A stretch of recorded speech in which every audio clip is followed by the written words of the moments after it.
to another video. Mudbloodcow here. I wanted to talk about the Hawks a bit.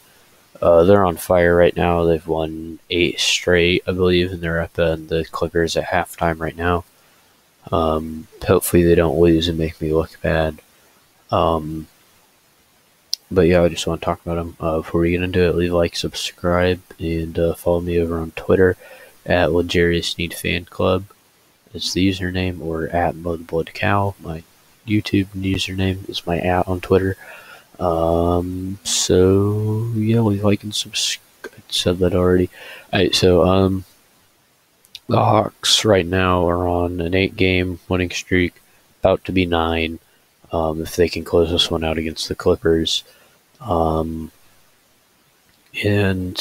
after firing their coach and getting a new one, this just looks like a whole different team. This looks like the team we thought they would be at the beginning of the year. Like, I had them 4th in the Eastern Conference, and they really just haven't lived up to that up until now. And like, this is what the Hawks should be. This is what they have the potential to be. Like, I know Trae Young feels like he's had an off year, but he's averaging 25 points. And everyone's giving John Collins slander. John Collins is averaging 17 points and 7 boards. Like, the Clint Capella is averaging 14 and 14. Like, the numbers are there.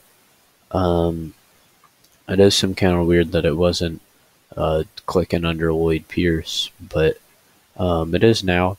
This 8-game winning streak, they haven't really beaten any top-tier teams. I think I'd consider the Clippers top-tier, so hopefully they can close that out.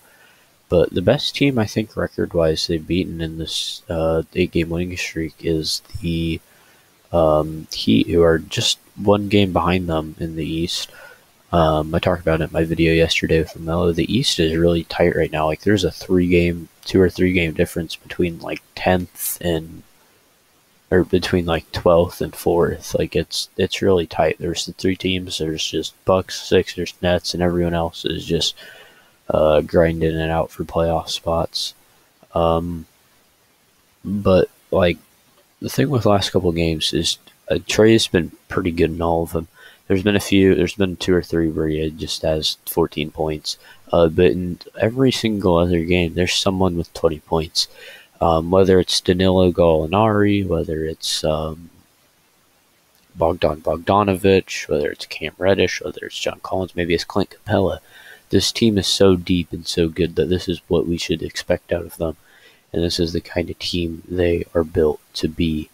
On another note, if you think Solomon Hill, if you think Solomon Hill injured LeBron on purpose, please leave. We don't want you here. You're dumb.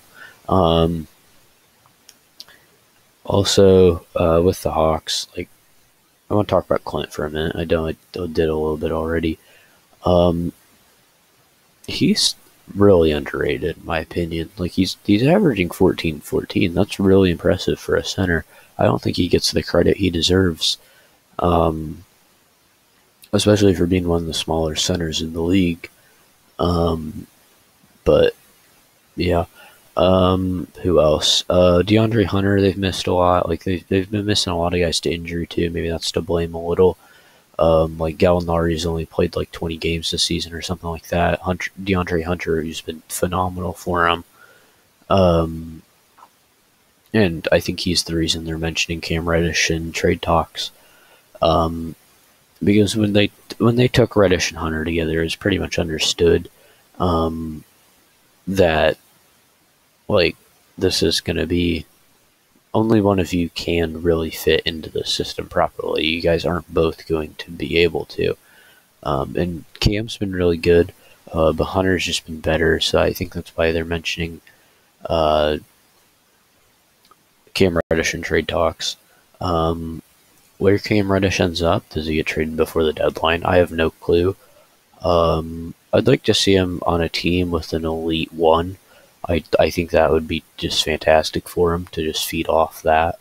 I don't know that there's necessarily a team with an elite point guard really looking for another shooting guard. Unless one is escaping my mind, which it probably is. Maybe the Warriors. would find him helpful. That wouldn't be the world. I don't know who they're starting. I think they're starting Wiggins and Oubre right now. I think that's right. Um, so maybe he goes there and adds depth to the Warriors who are trying to get in the playoffs. I don't really think that happens. Rajon Rondo's not really been what I thought he'd be. He's been fine. He's a solid backup point guard. I thought he'd be a bit above average backup point guard. But whatever.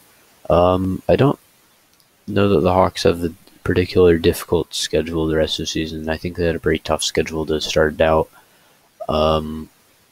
So hopefully they can close us out, and I don't know that they're going to catch up to those top three teams in the East of the Bucks, Sixers, and Nets, the real contenders from the East, or even be able to make themselves into a real contender. It'd be pretty cool if they could, but I don't see the Hawks turning themselves into a title contender.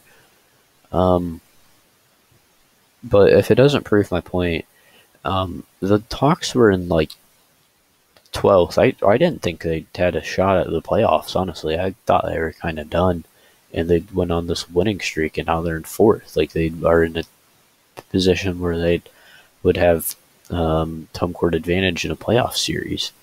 Right now, the playoff series would be against the Heat. A Heat Hawk series would be a bit weird.